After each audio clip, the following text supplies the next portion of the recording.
En esta oportunidad vamos a hablar sobre qué pasa cuando estamos en la fase de planeación de la auditoría. Normalmente estamos definiendo quiénes son las personas que van a estar desarrollando el trabajo de auditoría y pensando cómo vamos a formalizar todas estas actividades que ellos van a desarrollar. Estamos pensando entonces en el conjunto de actividades y la documentación. En esta oportunidad vamos a hacer énfasis en la documentación y para ello vamos a hablar de tres conceptos muy importantes: el plan global de auditoría, los programas de auditoría y el archivo de auditoría. El plan global de auditoría corresponde al conjunto de documentos formalizados que se desarrollan o se van a desarrollar durante el total de la auditoría.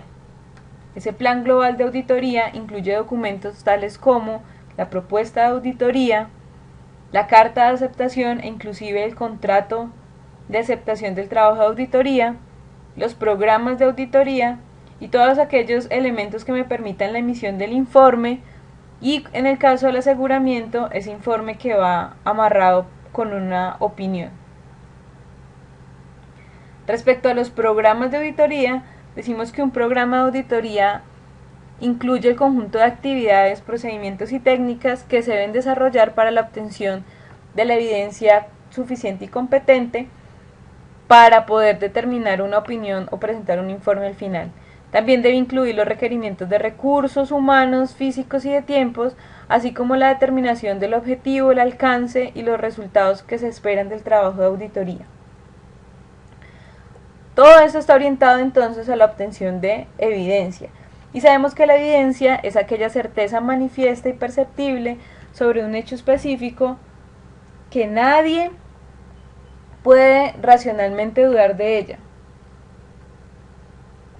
La evidencia debe tener dos tipos de características. Una característica es que sea suficiente, y cuando hablamos de la suficiencia estamos hablando de la cantidad de la evidencia obtenida.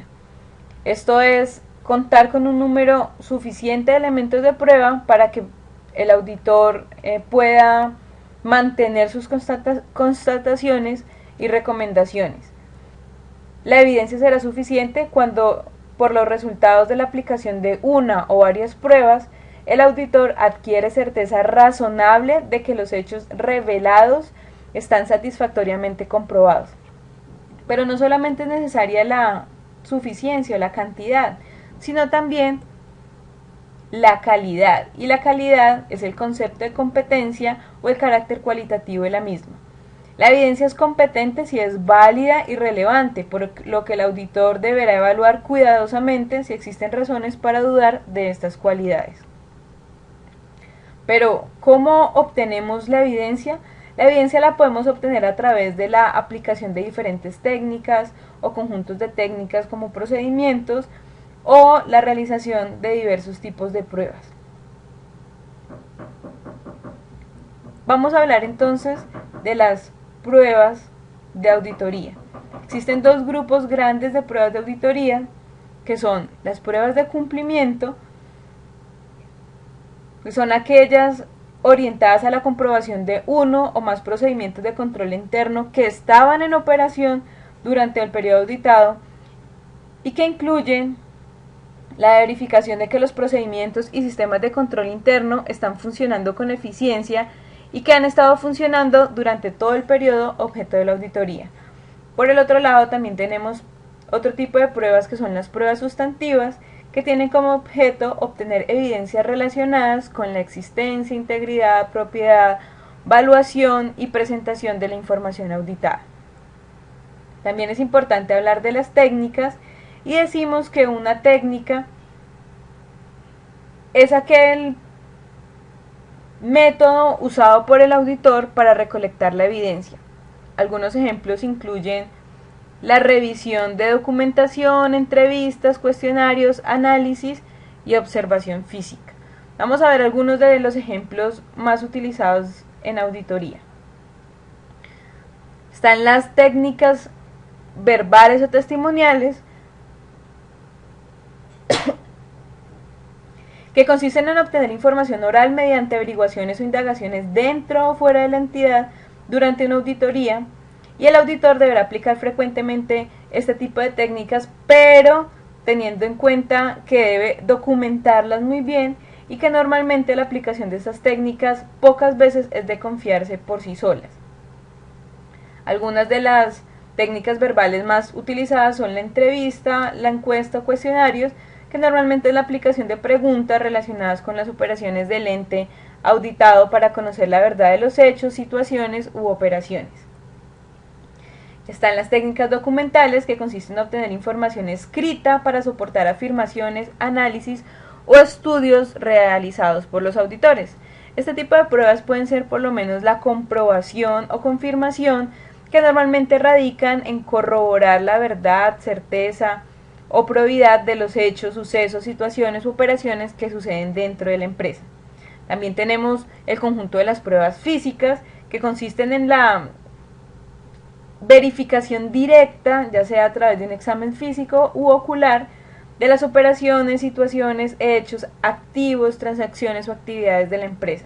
Pueden incluir actividades como la observación, la inspección, la comparación o confrontación, cuando se hace teniendo en cuenta lineamientos normativos, técnicos o prácticos ya establecidos, la revisión selectiva o el rastreo, que es el seguimiento que se hace a un proceso de una operación con el objetivo de conocer y evaluar su ejecución. También tenemos otro grupo de técnicas, que son las técnicas analíticas, que son aquellas llevadas por el propio auditor a través de cálculos, estimaciones, comparaciones, estudios de índices, tendencias, investigaciones de variaciones y operaciones no habituales.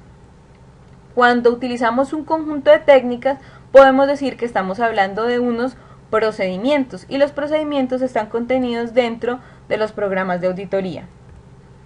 Un programa de auditoría es responsabilidad del auditor y debe ser flexible, que se pueda fácilmente adaptar a cualquier tipo de organización, sencillo, que cualquier persona lo puede entender con cierto conocimiento de auditoría, que lo pueden comprender los auxiliares, los expertos u otros auditores, y que debe ser conciso o concreto para obtener la evidencia suficiente y competente, y aparte para mantener la relación costo-beneficio.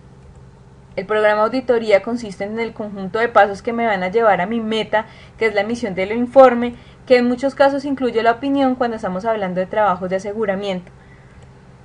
Tanto el programa de auditoría como los elementos que yo recojo en la aplicación del trabajo de auditoría constituyen entonces parte de los papeles de trabajo. Y la estructura de un programa de auditoría incluye la identificación, donde lo más importante es nombrar la responsabilidad del auditor, los auxiliares, los expertos, las personas encargadas de la supervisión y el control, los criterios sobre los cuales se va a evaluar el trabajo o el programa de auditoría, incluyendo las fuentes de donde se están tomando esos criterios, que normalmente deben ser organismos reguladores importantes, el objetivo y alcance del programa de auditoría, hasta dónde va y a quiénes cubren, y el conjunto de procedimientos detallados que me van a servir para obtener la evidencia y finalmente dar un resultado sobre el programa de auditoría. Tanto la evidencia como el programa hacen parte entonces de los papeles de trabajo, que se incluirán en el archivo de auditoría.